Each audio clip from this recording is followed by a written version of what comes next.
There are so many things in my life that I wish I could automate, like doing laundry or grocery shopping or a robot that can dust my shelves. We live in an increasingly automated world, but some things still require tedious manual work. Luckily for e-commerce business owners, shipping is no longer a manual task, thanks to ShipStation. Spend more time growing your business when you automate shipping tasks with ShipStation. Go to shipstation.com and use code RESPECT today and sign up for your free 60-day trial. That's shipstation.com, code RESPECT. Ladies and gentlemen, boys and girls, and those who don't identify as either, you are listening to Ratchet and Respectable from Lisbon. I am in Portugal this week. I am celebrating my birthday, which was Sunday. Thank you so much for all of your birthday wishes. I saw them. I'm taking just a tiny social media break. I've been posting in stories, but not on my main page. I don't know. I just need a little break. The commentary last week after I did the post about Keke Palmer, like it went viral. I mean, I guess, does 100,000 even count as viral anymore? I feel like the number has gone up. But like everyone and their mother read that post. It started off like really positive, but then people who disagree can't just say they disagree. It becomes all these like, personal attacks about everything. And I was like, yeah, I don't feel like engaging. Like I really don't care that much. One word of note though, when I talk about having relationships or dating or anything like that, I just want to clarify that I got married when I was 35. I had dated a bunch before that, like that whole decade of my 20s. And I've also been divorced for 5 years. And I don't necessarily talk about the in-depth of my dating or relationships, especially post-divorce, just because I don't want people in my business like that. But when I speak about relationships or dating, like my ex-husband is not my only point of reference. So everything that I speak about doesn't necessarily mean it's him.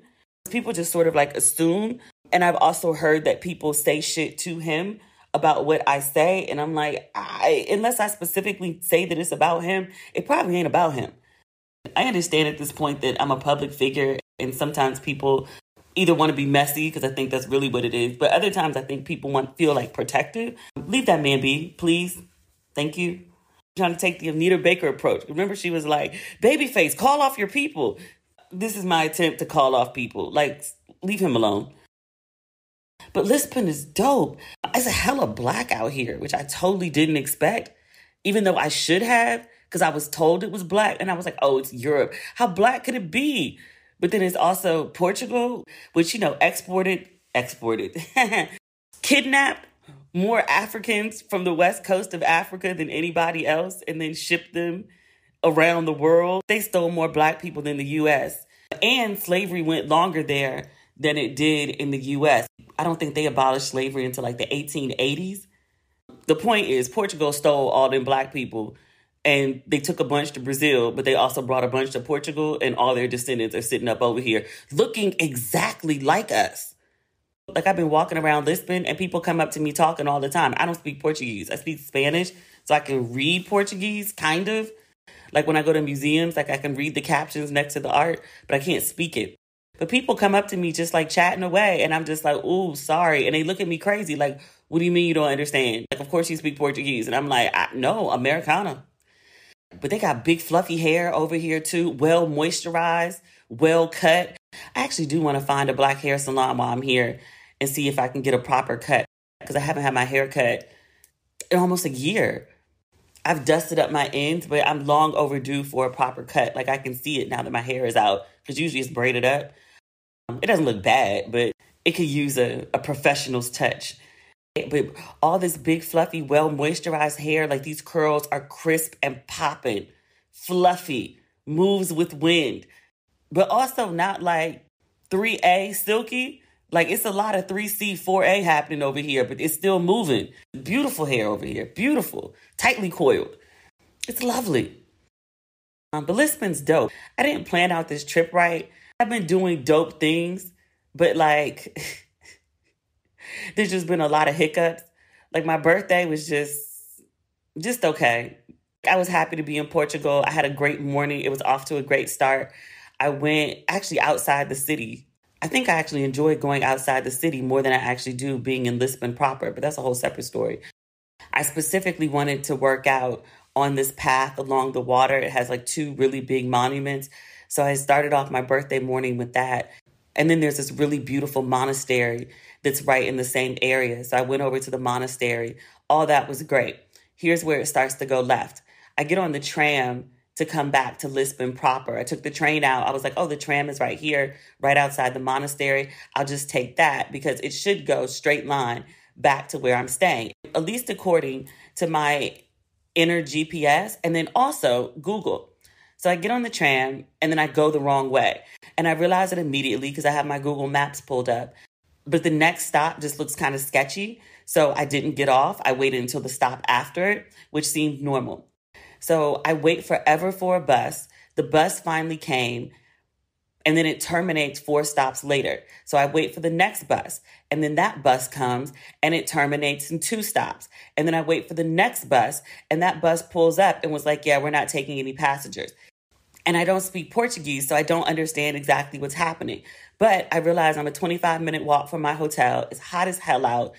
There's a couple places along the way that I wanted to check out. So I was like, all right, we'll just make it into an adventure. At least I'll get to see some other places. The issue was, and I only know this because I ran into it, there was a massive biking marathon, thousands of people. And so the bikers had shut down all the city streets. And I only know this because I try to walk back to the hotel and I literally cannot cross the street because there are thousands of bikers going by. It just took forever to get back to the hotel. I thought I was going to be back by 11. I didn't make it back till 2. I found the Time Out Lisbon. You know how Time Out has those markets now, like food halls, essentially. There's one in New York for sure. I don't know where else they are in the States. But Lisbon was the first one, so it's massive, and it has really good food. I stopped at some Italian spot just because I saw, like, the chef was Black, and I was like, all right, let's see what's going on here. Great food, amazing sangria. Across the board, Lisbon has amazing sangria. But then I made it back to the hotel, and I was just, like, exhausted from walking and being hot.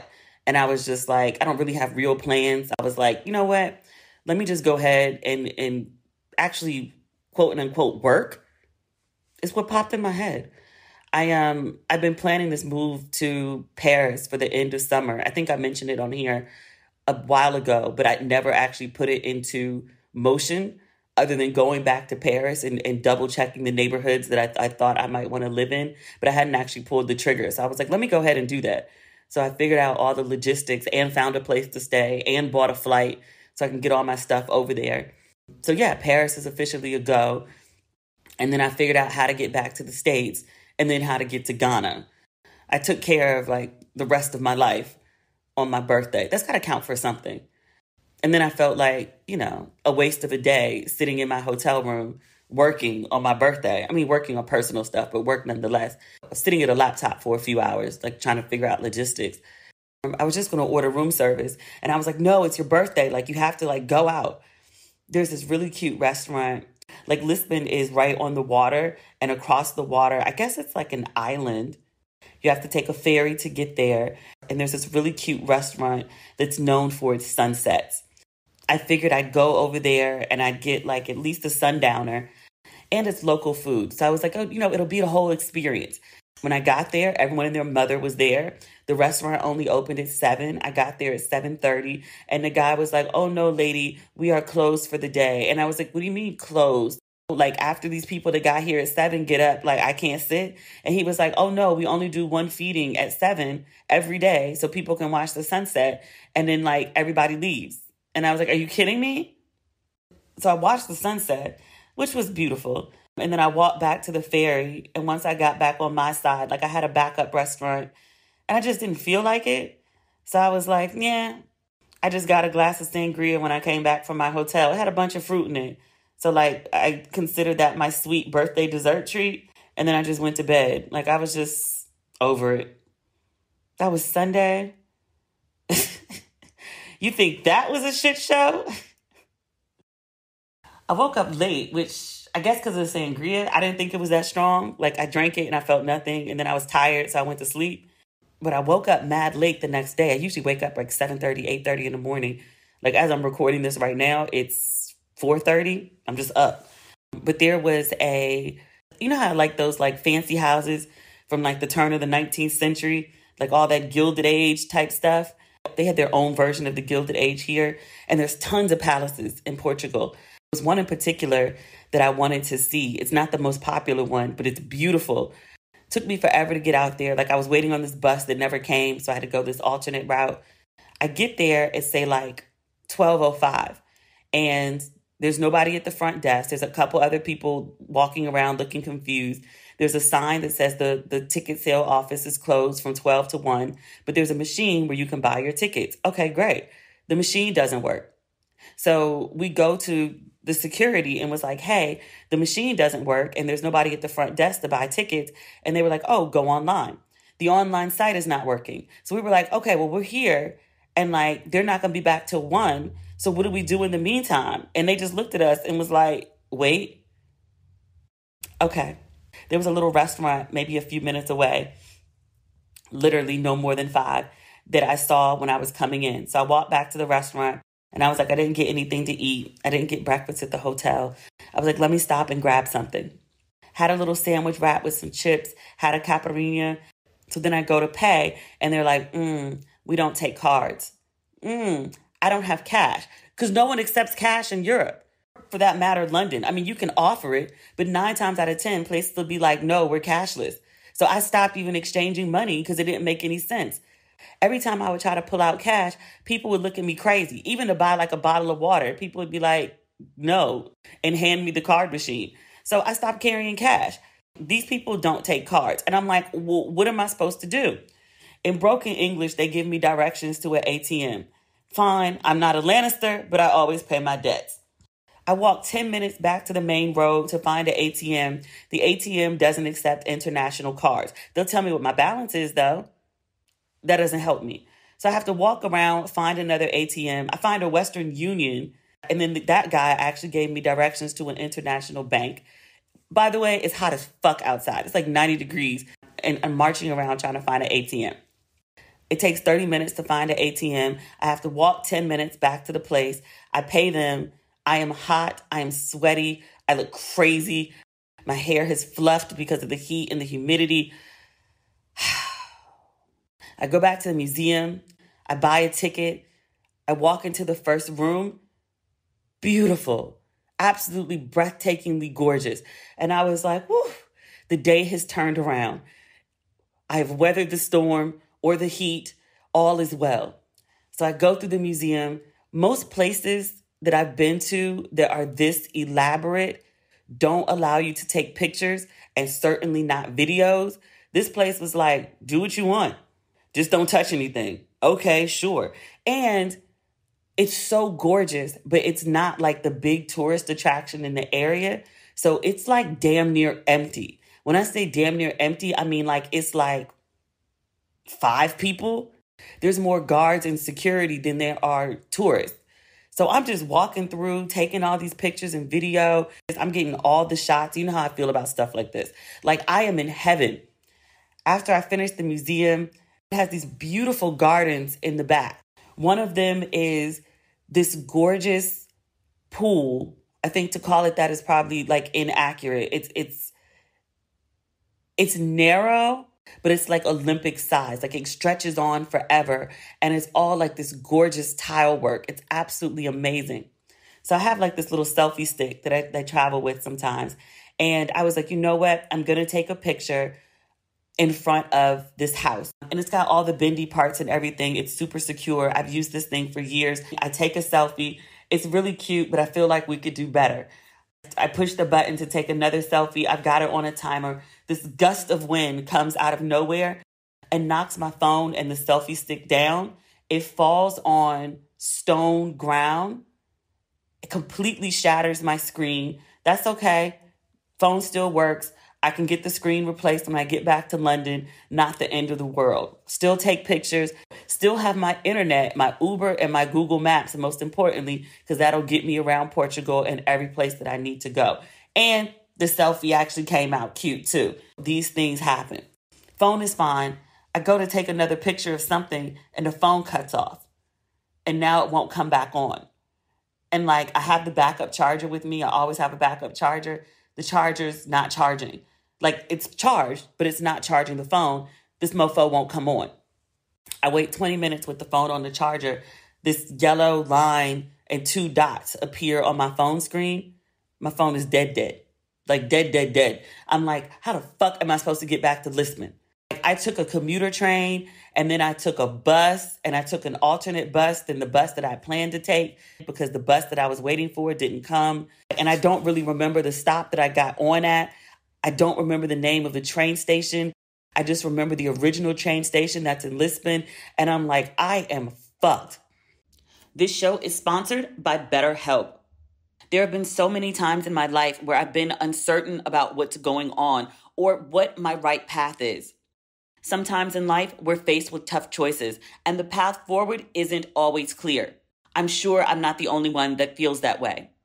Whether you're dealing with decisions around career, relationships, or anything else, therapy helps you stay connected to what you really want while you navigate life, so you can move forward with confidence and excitement. I am a huge advocate of therapy. I think everyone should try a little, even the folks that think they don't need it. My friend, you probably need it the most. We all need a little help sometimes. If you're thinking of starting therapy, give BetterHelp a try. It's entirely online, designed to be convenient, flexible, and suited to your schedule. Just fill out a brief questionnaire to get matched with a licensed therapist and switch therapists anytime for no additional charge. I love how easy BetterHelp makes it for everyone to access therapy.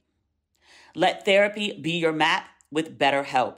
Visit betterhelp.com/ratchet today to get 10% off your first month.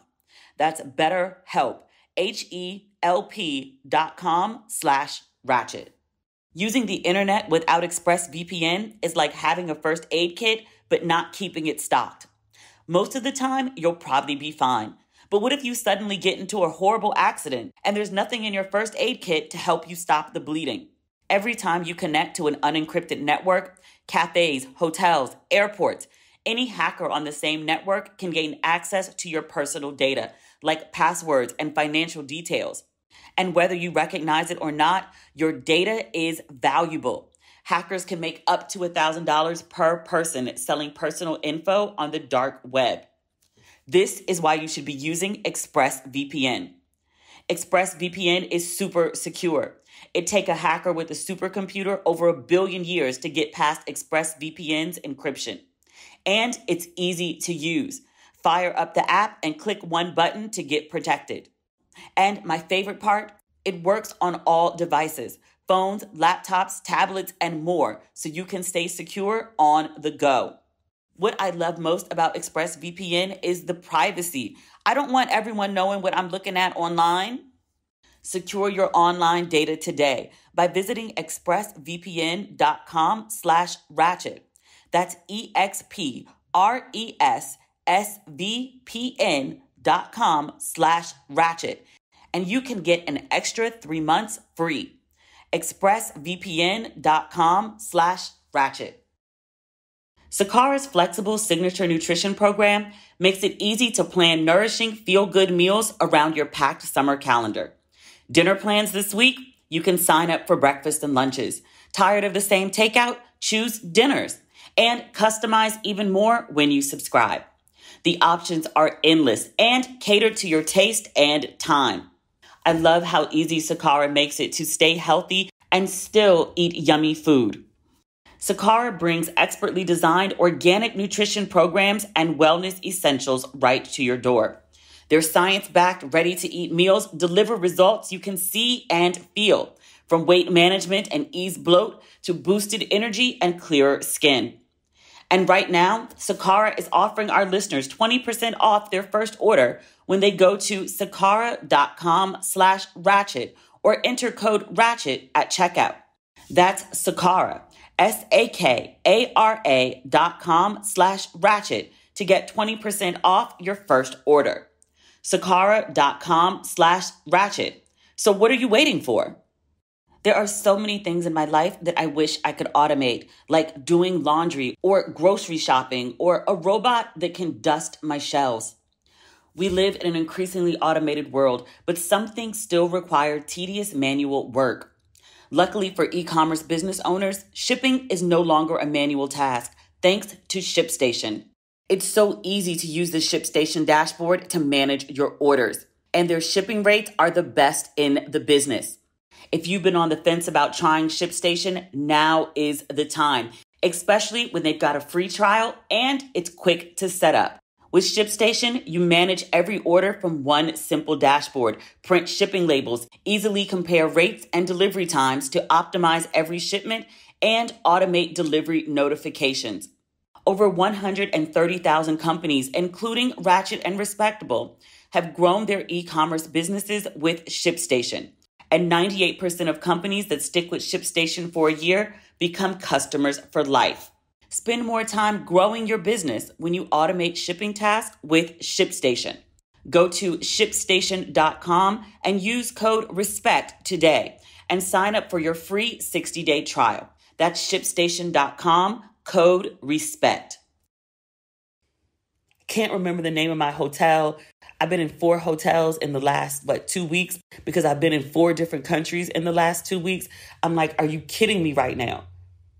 All this stuff is in my phone. I have a whole itinerary written out in notes. So if I can just pull it up in notes, I don't have to search through my phone to find stuff. Or it just comes up in Uber or Google Maps or any of the other apps that I use to search everything. I'm like, you are kidding me. I was like, hello, God. It's me, Demetria. I'm out here somewhere like an hour outside Lisbon. I'm not really even sure the name of the town, but I got to get back to Lisbon and I don't have a phone. I need some assistance. I'm calling God like he's AAA. My thought was that I could get God to turn my phone on. This is what I'm thinking. I was like, God, I just need a little assistance. If you could just give me 5 minutes of power and figure out how to get back to the main train station. And I know how to walk back to my hotel from the train station. Put my phone in my purse. I was like, God will take care of it. No need to worry. Put my phone in my purse and went into the gardens and kept looking around. I can't take pictures, but I can still see it. I want to enjoy the moment. The phone died before I got to the absolutely epically beautiful shit. And I was like, are you kidding me? I reach in my purse. I just know my phone is coming back on because my phone can't actually die. Phone ain't on. I go stand in the shade. I was like, hey, God, it's me again. I know you're busy. I know there's so much going on. I know there's bigger fish to fry. However, I'm out here roasting in this Portugal sun. It's hot as hell. I don't know how to get back. I need this phone to turn on. I know, God, that you did not bring me this far to drop me off here. I know you didn't. I have faith. I have faith. Even in this moment, I have faith. I need you to get me back home. Can you get to it, please? Thank you kindly. I'm just going to keep walking around these gardens. I see a sign for a fountain. It's a fountain / waterfall situation. And I can see it in the distance. It's a massive structure. And I was like, all right, well, I'll walk through the gardens and I'll go to the waterfall. And by the time I see the waterfall and then I've seen probably the rest of the gardens, I should be ready to go. And God will, figure out something to get me back. Just based on what's available to me, I have 80 euros in cash. I have a debit card. I'll be able to figure out something. I know the number of the bus that I was supposed to take out here. I'd seen that bus go by when I was having lunch. I just got to find that bus stop and take the bus in the correct direction. And I got to figure out how to do this because I'm far out from the city and everybody's not speaking English fluently or at all this far out. I can figure this out. It's just going to be frustrating as fuck, but I'll get back and I'll be safe. I'm not worried about that. I'm just worried about getting back.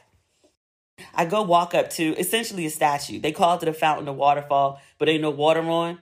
And there's this white dude, super white. He's mega blonde, tall white dude, runner's body. I notice him when I walk up just because it's me and him standing out there and ain't nobody else. It's just nobody here. I just assume the guy doesn't speak English because I'm not in an English-speaking country. He's standing there looking at what's supposed to be a waterfall, and he looks really unimpressed. And he says something. I don't remember what it was. It was something about the waterfall. And we strike up this conversation. He's an antiques dealer.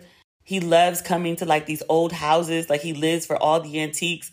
So he's telling me all this stuff. And he was like, you know what? I'm having dinner tonight at XYZ. I have reservations for 1. He was like, I'm sure they can accommodate 2. Would you like to have dinner with me? And I was like, actually, I would. But unfortunately, I can't because, well, my phone died. And not as in like charger, but in like as in dead. I have to figure out how to get back to the city. And then also I have to like find an Apple store and fix my phone. And it's just, I probably am not going to be able to like fix this in time for dinner. So he was like, well, I can help. I can at least get you back to the city. Yeah. And I was like, oh no, it's fine. I'm just going to like figure out the bus. And he was like, I took an Uber out here. He was like, I'm taking one back and I'm going to the city. I can't be that far from you. He was like, just hop in the Uber with me and go back. In the moment, I think about this line, or this story actually, that Julia Roberts tells in Eat, Pray, Love. Eat, Pray, Love is one of my favorite movies. I've watched that movie 50 million times. But there's a scene in the movie where Julia Roberts is talking about this guy who needed help. He was praying to God for help. I can't remember the exact story. The guy needs help. He prayed to God. He said, God, help me. And this person appears and says, hey, do you need help? I can help you. And the guy's like, no, I'm waiting on God. And then another person appears and is like, hey, I have X, I can help you. And the guy says, no, I'm waiting on God. A third person appears. He says, hey, you need help. I can help. The guy says, no, I'm waiting on God. God never comes. The guy dies. He gets to heaven. He says to God, hey, I called on you. Clearly, I'm a good person because I've made it to heaven. You didn't answer. And God was like, yo, I sent 3 different people to help you and you told them no. I was like, did God just send this white man to help me? And like if dude had showed up and was like, hey, I drove and I could just drive you back to the city, I'd be like, nah, man, I'm not getting in the car with a stranger, like stranger danger. I'll just take my odds with the buses. But I was like, I mean, it's not like I wouldn't have called an Uber anyway. I was like, actually, that's very kind of you. I greatly appreciate it. And I was like, but here's the issue. I can't remember the name of my hotel. Everything is in my phone. He hands me the phone and was like, Google it and then just call the Uber. Cool. So that's what I did. The Uber came 9 minutes later. I had a great conversation with this guy. He's like an antiques dealer, yes, but also like a professional marathon runner. And I mean like professional as in he was telling me about this training camp in the Thailand forest that he went to for 3 months and then like ate vegan the whole time and trained to run like twice a day. He showed me pictures of it. It's this whole state-of-the-art training facility in the middle of the forest. And I was like, the fuck? Really cool guy. He set it up to drop himself off first. So it wasn't even like a creeper situation where like we go to my hotel and then he tries to like come in the hotel with me or anything like that. The Uber pulled up and he got out and he gave me a hug goodbye and was like, I hope everything works out. We exchanged numbers and then, he walked off. And like I watched him walk off for a little bit and the car is just sitting there. I look at the driver like, like, are we going? And the driver's looking at me like, you're not going after him? You gonna let that get away? I was like, can we go now? I'm focused on the phone. I got back to my hotel. There was an Apple store 6 minutes away. I paid a small fortune in euros. At least I get that back. That's half the battle. But I have a new phone that works. The old phone won't come on for shit. The cloud was last updated on Sunday night. So all the pictures that I took, the beautiful pictures, the beautiful video that I took of the museum and the gardens and even the selfie, the one that cost me my goddamn phone, it's all locked on the old phone. It didn't transfer to the new phone, but everything else is. But I upgraded my phone. I'm on an iPhone 14 now. The camera is fucking amazing. Why didn't y'all tell me that? I thought my 13 had a good camera. Like this camera, I don't even really need to carry my Nikon like I do anyway. But good Lord. And the night camera, oh my God. If you follow along for the adventures on social media, like the videos are insane. It's like being right there. It's like 4K. It's amazing. But yeah, that's been Lisbon so far. And then yesterday I got up and went to like another set of castles. There's like a super, super famous one called Pena Palace, which is, it looks like a children's art project in pictures. It's like red, yellow, and then blue tiles. Blue tiles are a very famous Portuguese sort of decoration.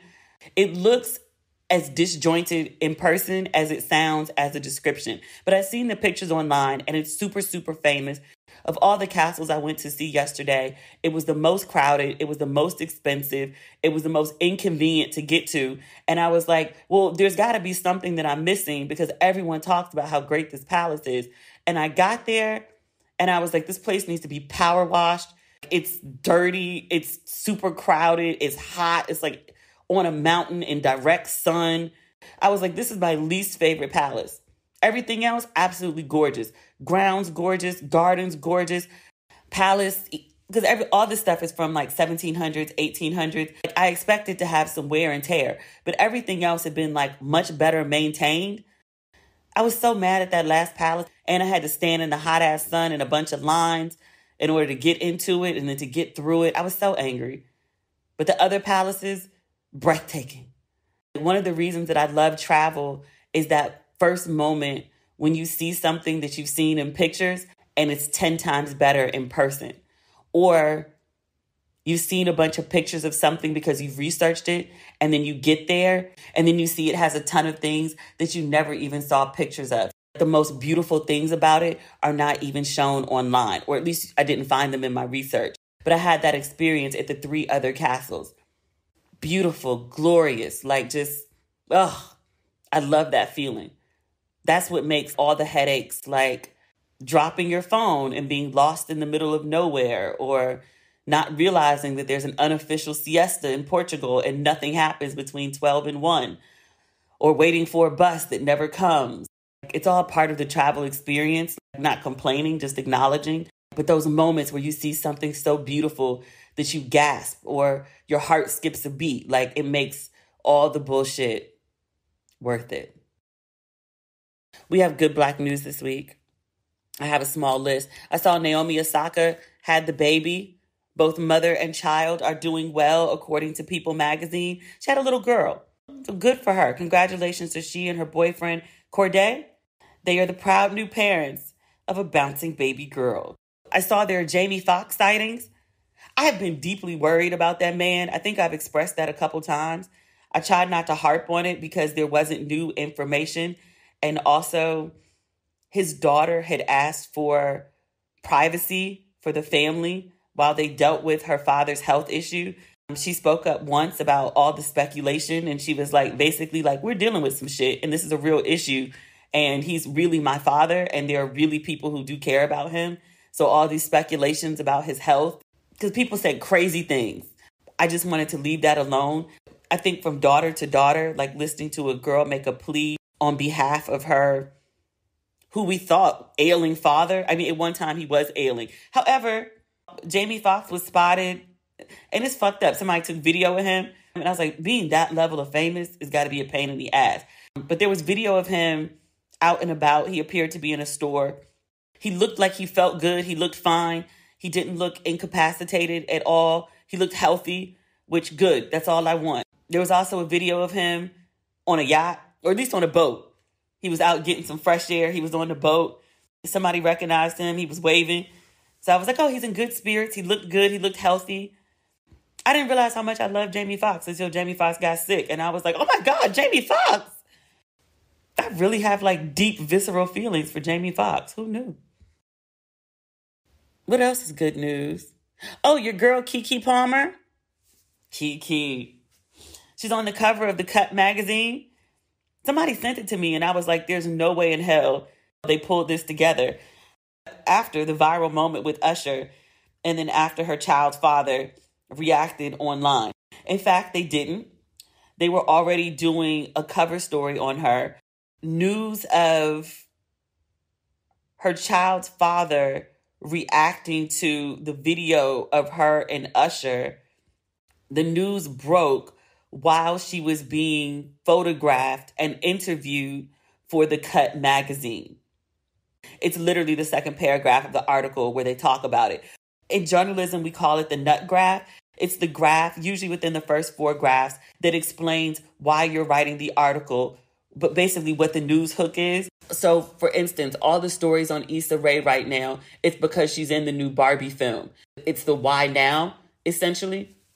So the Cut had to change their why now because obviously they were going to do this story on her. And the idea was that she's America's sweetheart or the internet sweetheart, which agreed.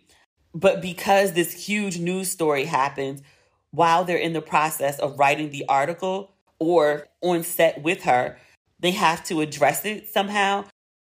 They didn't actually interview her about that moment, even though she might have been on set when it happened. They specifically say that she hadn't reacted to his tweets while she was on set, but they try to sneak in this quote that makes it look like they did interview her about it. It's a little deceptive because I only think other journalists would catch it. Like, they give a recap of what happened, and then right after that, they include this quote where the journalist had asked Keke about her headspace. The recap and the quote are positioned in such a way that it seems like Keke is directly answering questions about the tweets, but she's not. And it's not laid out clearly for the reader that she's asking her a general question. It seems like she's specifically asking about how is your headspace after your child's father has tweeted about you and it's blown up online. She asked her in general, how was her headspace? Keke says absolutely nothing about the incident. But in terms of her headspace, she says, I'll be honest, I think before I even had the baby, I was really actually quite self-conscious. She says, after having my baby, I've gotten so much more powerful. We're going to lean into this new body. And I think that is the whole aura of what's happening with me in this big boss era. Her latest project is called Big Boss. Ma'am will promote her shit. She continues, I've come into my 30s and I have my baby boy. And I'm just continuing to spread my wings as a young woman. It's a really good read. She is just very likable. I mean, I don't need to tell you this. It's not like we don't all know who Keke Palmer is, but she just has like a really good head on her shoulders. And she knows how we feel about her, which actually makes me really happy inside. She says, quote, I do feel like America's little sister, little cousin. I feel very much so related to everybody. I'm like that second cousin that you see every 2 years at the family reunion. Yeah, pretty much. Yeah. She has an accurate assessment of how she's viewed. These pictures of her, definitely worth checking out the Cut. She looks like a grown-up Keke. And I know she's been grown up for a while. Like, she has like a whole baby. She's very much entirely grown. But she's still, like she said, little cousin, second cousin, little sister. She's a really beautiful young woman. And these pictures do her absolute justice. Like, she looks really, really, really beautiful. I'm very happy for her. I think getting the cover of the Cut is a big deal. Like, as a writer and just also as, as someone who talks about pop culture and what's in the zeitgeist for a living, the Cut is a really big deal. I hate that this big moment for her, that these gorgeous pictures for her, this cover story for her, includes the drama with her kid's father. It takes none of her shine. I hate that, and not even just for this story, I hate that this drama is now part of her story. Because she's made it to 29, I said this in that recap that I did of her online. And I also said it in a previous episode when we talked about Keke. She's been famous forever. I think before I kept saying she's been famous since 11. She's been famous since she was 10. She's been famous for 19 whole years in the public eye. We made it through her teenage years and her early 20s and her mid-20s, which, is usually times of a lot of, change, drama for a lot of people. Definitely for me. But we made it through those years with no real even hiccups from her. All she was really known for is keeping a damn job. Beautiful girl, bunch of personality, always working, always finding herself somewhere doing something epic, making good money without embarrassing herself. And then, this happened. She gets the cover of The Cut, which should have been a very clean story that focused on her new business ventures. And instead, the second paragraph is about some petty internet drama that her ex started. I hate that for her. The good news is in 5 years, nobody will care. It'll be a blip on the radar. Whether she stays with him or goes, like, as big a news story as his tweets, his commentary turned into, is really not that big. You know how we on here will talk about stuff people do and be like, look, like, is this drama or is this scandal? Like, was everyone of age? Was everyone consenting? Was any crime committed? Well, then there's not much of a news story here. I think the story with Keke went viral because it just hits on women's independence, to be quite honest. And anything that has to do with women acting outside of very narrow guidelines, very traditional guidelines of what's acceptable for women, it's always a hot button topic in our culture. Women being free, acting free, always ignites a lot of conversation. And that was the undertone of all of that. It's like she's not behaving as a mother should. And then also stepping outside of, I guess, how you're supposed to behave as a girlfriend. So she's quote unquote violating two roles at once. It's very interesting to me how Ursher got out of this completely unscathed. Ursher's in a whole relationship. Like, he's in a similar situation as Keke. He's not married, but he's in a relationship with the mother of his two children. Ursher has been on stage wooing every celebrity woman that's come his way. Like, he's all up into Raji's face. Like, they had a full moment. I think there was another moment with Tiffany Haddish, full moment. Obviously, the moment with Keke. There was a moment with Jasmine Sullivan at the Roots picnic. Ursher is out here wooing and flirting and just being an overall menace. No one said shit to Ursher like, you're a whole father. Why are you out here flirting with all these women? Why are you embarrassing your girlfriend? Like, people accept it like, oh, it's entertainment. Usher's putting on a show. Keke was entertaining too. That was a whole performance they put on for the audience. Folks were supposed to watch and enjoy, not, This is one of those things that I hope in more enlightened years, if we ever get there, that people look back on and be like, what was the big deal? Like, why did people care? I don't get it. You know how we watch Bridgerton and be like, so she was alone with a man, so now she got to marry that man because they were alone together? Like, are you crazy? I mean, it was a thing at the time. We've since evolved, kind of, sort of. I was telling somebody the other day how I was watching, what's the show we talked about? The Empress on Netflix. And the core conflict is this very free type chick marries into the royal family. And then they have all these like rules and regulations of how she's supposed to behave as a woman, as queen specifically. And she bristles against all of them. And it just causes a mess all the time because she just basically won't act as she's supposed to. And the show is based on reality. But it's interesting watching the show because so many of the things that they tell her that, like, this is a woman's role, this is what a woman must do. It's a show about the 1800s in Vienna. And it's kind of like the same shit now. Like, we think we've evolved a lot. We haven't. Like, we might not have women in burqa, but we very much feel comfortable telling women that they should cover. And it's enforced very, very strictly by society. You see what happens, like with Keke, when you don't play by the quote and unquote rules. There's a huge pushback, push you into your little box and tell you this is how much you're allowed to do. And if you don't adhere, there will be consequences. I swear, of all the controversial shit that I say and write and have done over the years, like, I can easily see the pattern at this point. Anytime I talk about women being free or having the right to do what they want, the pushback is so massive. Not just from men either, from women too. A word about Jonah Hill. I never really paid attention to him. I was like, the guy from, what was the movie with Eddie Murphy and Nia Long and Lauren London? He's probably the most famous after Eddie Murphy. And he was the EP on the film, I believe, or one of them. I think he might have been a writer. He's a major star. I had no idea who this man is. I was like, who? I had to go look at pictures. And I was like, oh, the boyfriend from the movie on Netflix with the famous black people. His girlfriend recently released text messages that the two of them had shared. She screenshotted a few and put them online. And then she gave all of the text messages to Newsweek, and they ran them in their entirety. She accuses Jonah of being emotionally abusive to her. She says she shared the text because it's an abuse situation, and so it's fine and it's valid.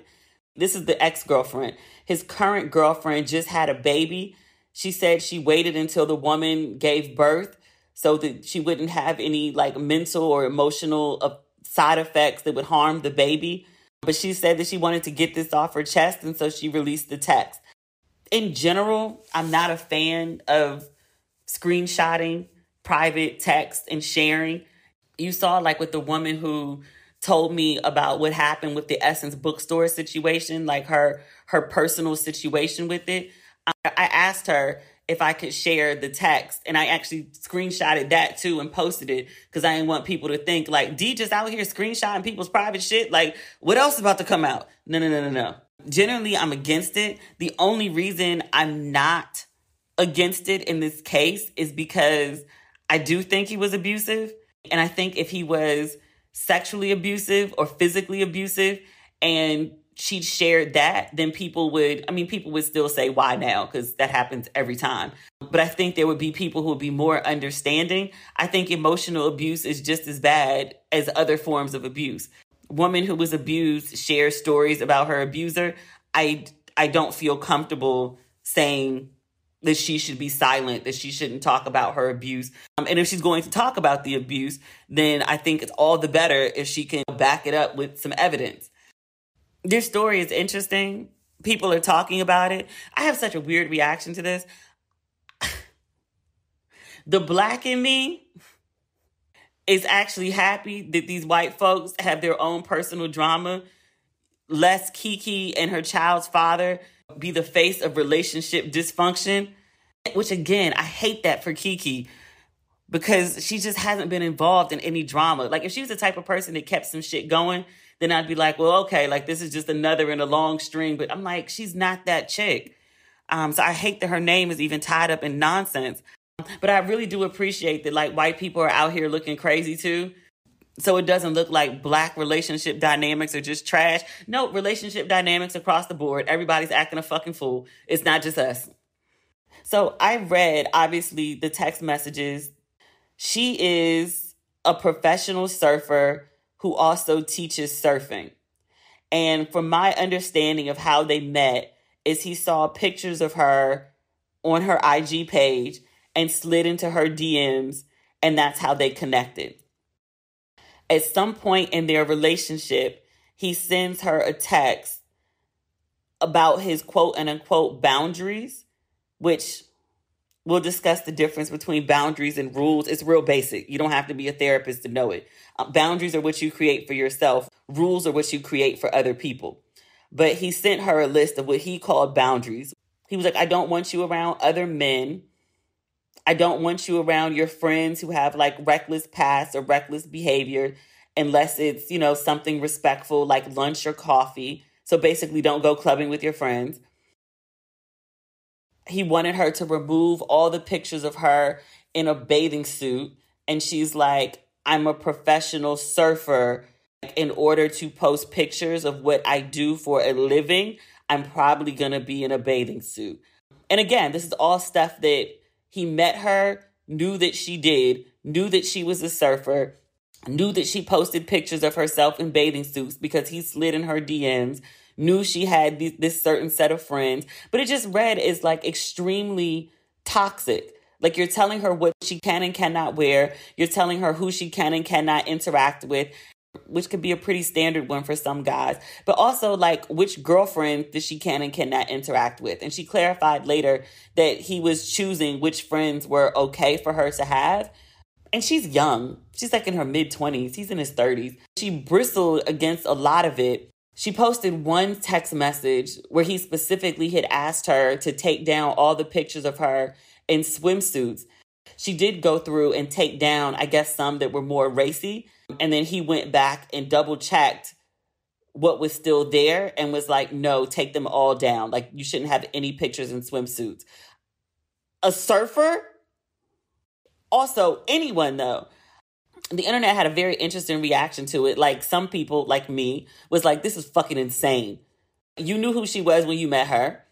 Unless there's been like some incident where she's left you feeling like she can't be trusted. Maybe there was some infidelity or something. And so now you're uncomfortable with her being around men because you don't trust her boundaries. But if there's been no incident, like, this sounds crazy. Unless one of her friends has done something that directly interferes with your relationship, she's been a menace in some way. I could see specifically singling out the friend that has been disruptive, but all of her friends, like, everybody's got a wild, reckless past that she shouldn't be hanging out with. I don't know. It just seemed very controlling. Other people were like, well, no, he is creating boundaries. Like, he's stating what he wants and blah, blah, blah. And like, he's free to do that. And yeah, you can state what you want, but it gets to a point where you meet someone as they are, and then you're trying to change and rearrange them into a totally different person. Fundamentally, you don't like who you're with if you want to change massive things about how they do and who their friends are and how they post and what they wear and where they go. Like, you don't actually like that person. There's an idea in your head of the person that you want to have, and that's not the person that you're with. I also read all the text messages. I mean, as much as I could. Like, I scrolled through a lot of it, and when they're arguing, it's like talking in circles. Like, it was so much. But these two broke up and then continued to stay in touch. Her version is 5 months later, he started dating someone else, and it was serious enough that a publication posted pictures of him and this other woman. And she was really upset by it because she was like, we're not together, but we're still having these like emotionally intimate conversations and interactions, and also sexting. He was like, it was months ago that we sexted. And then she screenshotted their most recent sex. And she was like, it was 7 weeks ago. And then he freaked out and he was like, I feel very violated that you're screenshotting things that I've sent to you. And she was like, I'm screenshotting a conversation that we had with each other and reminding you of what you did. I'm not sending it to the public, which she did turn around and do. They both seem a little dysfunctional, to be quite honest with you. A lot of people break up but don't want to break the emotional ties because they're, interdependent. They lingered on a little too long after they broke up, in addition to the controlling stuff that he tried to do in the relationship. But they both have some issues that they clearly need to work on. I would say his more than hers, but she's not fully in the clear on this either. Their relationship was really dysfunctional and they needed to break up. I'm glad they did.